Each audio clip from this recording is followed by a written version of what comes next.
Hey, it is Saturday night, and I have no idea if anyone can hear me or not. This is definitely a challenge. Hold on, I'm looking at my other thing to see if I can see, but then I won't be able to tell if I can hear. So, hold on, I'm gonna look at my phone to find out if this is working or not, simply for the fact I would hate to have this conversation. Hey, Derek, can you hear me, or do I sound like a chipmunk?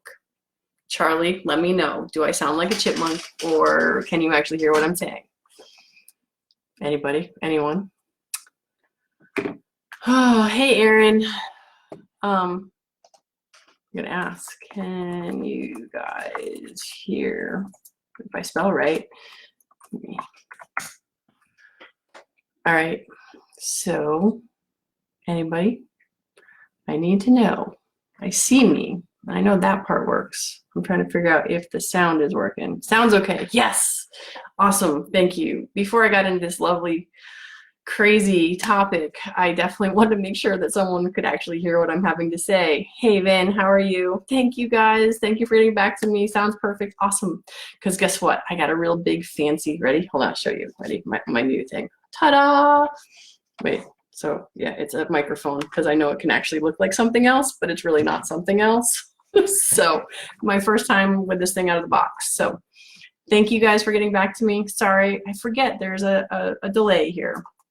So Suicide Prevention Saturday. This is something that I have talked about for a long time, probably months, definitely weeks, but suicide is not something that is fun to talk about, but it is something that is super important to talk about. So I'm going to talk about it because as a teen, I was suicidal. And as a teen, I went through, kind of small for anything other than a microphone. All right, well, never mind. We won't go there. Or I'm not going there. Yeah, never mind, hon. Dory, keep him in line, damn it. So anyway, all right, so Suicide Prevention Saturday. As I was saying, one of my challenges in life as a teen was that I was suicidal. And the challenges for people who have never experienced that are they can't understand what is suicide, what causes people to commit suicide, and that sort of thing. So I thought I would start Suicide Prevention Saturdays to allow people to ask me questions if they so choose, and or to just simply, sorry, I gotta turn this off because there's things popping up on my screen. Allow you to ask questions, but also if there's anyone out there who's struggling, to understand that they're never alone and there always are more resources out there than you're aware of. So for my friends who are here in Connecticut, there is a phone number you can call. It's just 211, and you get to talk to a counselor if you need to. But having had friends who I've lost to suicide, having had friends who have lost friends to suicide. Hi, Matt, how are you? I know one of the questions people always ask is, how could someone do that? How could someone take their own life when they've got family and friends and it seems as though they've got a pretty good life? So here I am to sort of try to explain at least what it was like for me. So as a teen, I had trauma in my life.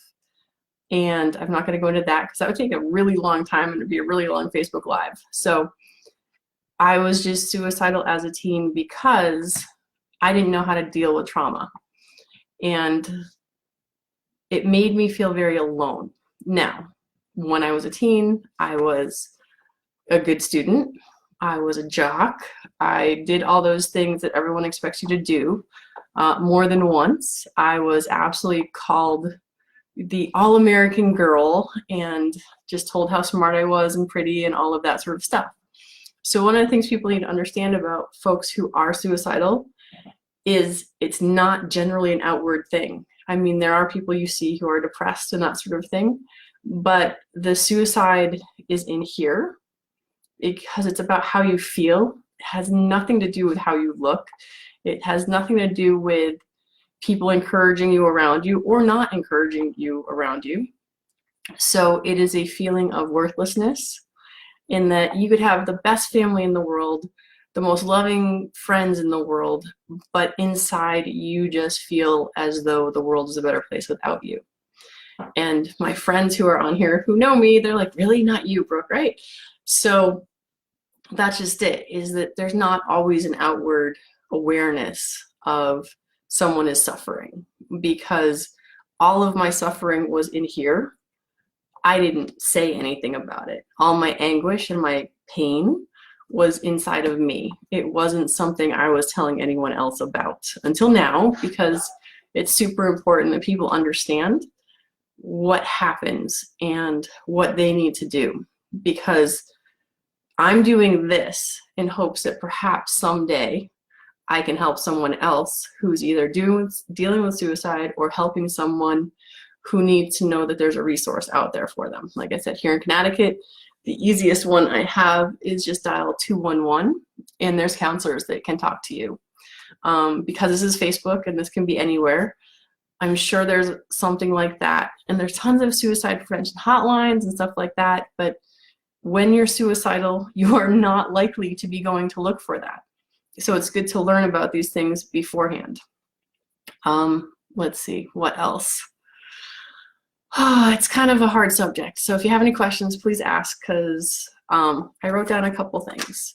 So suicidal thoughts are basically that, well, mine were, because I don't know what suicide is like for anybody else, or suicidal thoughts are for anyone else. But when I was a kid, my thoughts were, my life would be easier, or sorry, everyone else's life would be easier if I weren't here, because I felt as though I was a burden. I was also in such emotional pain that death seemed like the only way to get away from the pain. So killing myself was about getting away from the pain and not having to deal with that emotional pain that I was suffering through anymore. And so the suicidal thought, because I've had this conversation with other people, and what they talk about is, how could you think that the world is a better place without you?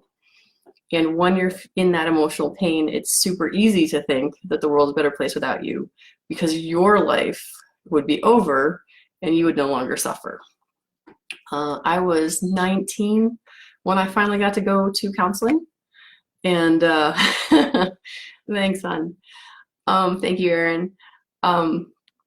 So I was like 19 when I went to counseling.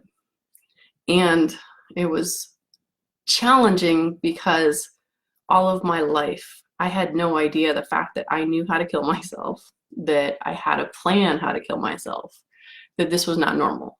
And it wasn't until I got to go and sit down with a counselor. And they're like, yeah, Brooke, no, not having a plan, knowing what you're going to do. All of that is not how most people think. So that's sort of the other interesting part about the suicide stuff, is that when you are the person who is suicidal, that is your normal. So thanks, Chris. So when it is your normal to be suicidal, you don't understand that having desires or wishing that you were dead is not normal. And for those of you who are blessed enough to have never experienced that suicidal thought, your normal is to can't imagine to figure out why anyone would be like that. So, hey, Erin. So that is probably one of the things that's hardest for me to try to understand or to explain to people, because I've been to the funerals of people who didn't win their battles. I won my battle, so that's why I'm here to talk to other people about it. And when I go to funerals, one of the guys I was in counseling with back when I was 19, he left our program because of insurance problems. And he, thanks, Jennifer. And it was awful. So anyway, I was in counseling. This gentleman lost his insurance. It was 2 weeks before the end of the year, and he'd gone through all of his money or all of his insurance. The doctors and the nurses pleaded with the insurance company to keep him in there, and they couldn't. And then 2 weeks later, 3 weeks later, I went to his funeral because he didn't make it. And the reason I went to his funeral, this is super hard. Gosh, sorry. All right, I can do this. So the reason I went to his funeral is because we'd been in counseling together. But he was dead now, so there's no more counseling confidentiality thing.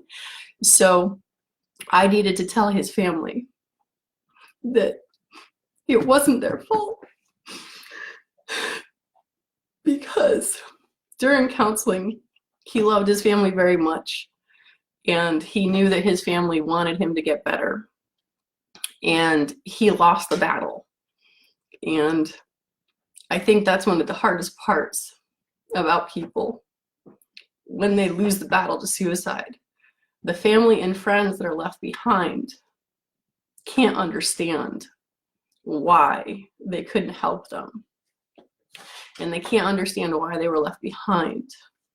So, see, I picked a great time. I thought I'd be able to get through this without this. So, anywho, when someone loses to suicide and they take their own life, even if it was your best friend and you didn't see it coming, understand someone losing their battle to suicide is not about you. It's because they couldn't win. And I think that's probably the most important reason why I had to go to that funeral. So the family knew that he loved them more than anything, and that they did everything they could to support him. So, thank you, Chris. Sorry, I can do this. So anyway, so when somebody loses, it's not about you, because you're still here and you still get to grieve and you still get to get through everything else. But you will be able to carry on, and it's just never your fault. And I think that's one of the biggest challenges with people who are touched by suicide. And that's probably the biggest message that people need to understand when they've lost someone else to suicide, is that we all do the best that we can with the tools that we have. And we need to support one another. We do need to check in on each other. We do need to encourage each other. And we need to do the best that we can with the tools that we have to remain in contact with others. So I guess that's kind of it. Like I said, I know I didn't really have a plan for this, other than I've been talking about suicide for weeks and months now. But when you lose somebody to suicide, understand that they lost the battle. It wasn't because you could have done something more. It wasn't because you weren't there or anything like that. Because I'm pretty sure, at least from my personal experience, that I did not blame anyone else for the way that I was feeling. I was not, what do I say? I was only thinking about me. Suicide is very, very selfish. It really and truly is, because when I was there, the only thing that mattered was I couldn't handle the pain and suffering that my emotions were causing me. And that's what I was trying to escape. Again, I can't talk for anyone else because I don't know what their suicide stuff. So thank you, Rebecca. So that's kind of it. That was my, I guess the important part to know is that there's resources out there all over the place. One of the guys that was on here watching, I can't tell who's on and who's off right now, but Chris, we do this great thing called Aiming for Zero. And it's all about, thanks, Bob. Nice to see you, man. Sorry, I haven't periscoped in forever. So there's lots of support out there. Aiming for Zero is specifically for veterans. And the whole idea is that there's 22 veteran suicides a day, and Aiming for Zero is about getting that number back down. So we do charity events all the time in the shooting sports. You guys can all see that, you know, this is my school. This is where my shooting stuff is. So Aiming for Zero, like I said, here in Connecticut, you just dial 211. You can get support that way. I have a firearms and suicide prevention pamphlet here that I have at my school that the NSSF puts out. And I think the most important part is just to talk about it. that suicide does happen. And unfortunately, right now, especially in young people, it's growing a lot. So it's even more important that we talk about it, because having lost my baby sister her senior year in college, losing young people is much more impactful. Wait, that sounds wrong. Yeah, losing anybody is always bad. It does seem, though, losing young people seems to be more difficult. So it just is something that needs to be talked about. So that's kind of it. Bring it up, talk about it, and who knows, if you're watching the replay and you have any questions, leave them in the comments. And if I get questions, then maybe I'll try to do this again next Saturday. I was kind of thinking of trying to do this on a weekly thing, but we will see. So anyway, with all of that heavy, exciting stuff, talk to people about mental health, suicide. It needs to be talked about so people understand that it's not just random. It does really happen. Oh, thank you, Chris. Chris is still here. He just put up the link for Aiming for Zero, which is awesome. And the national resources, thank you, because all I'm talking about is Connecticut right now. Oh, is there oh, actually, the NSSF stuff has some more stuff too. National Suicide Prevention Lifeline is 1-800-273-TALK, and I can put that in there too. But so anyway, all right, so really I think I'm gonna go now, because I think that's enough. And like I said, any other questions or comments, and I will see if I can do this again next week. I think I can do that on my schedule, because the shooting season has sort of slowed down a little. All right, everybody, well, thanks for checking in, and I hope this will reach someone and help someone, and I will see you all somewhere else on Facebook at some point.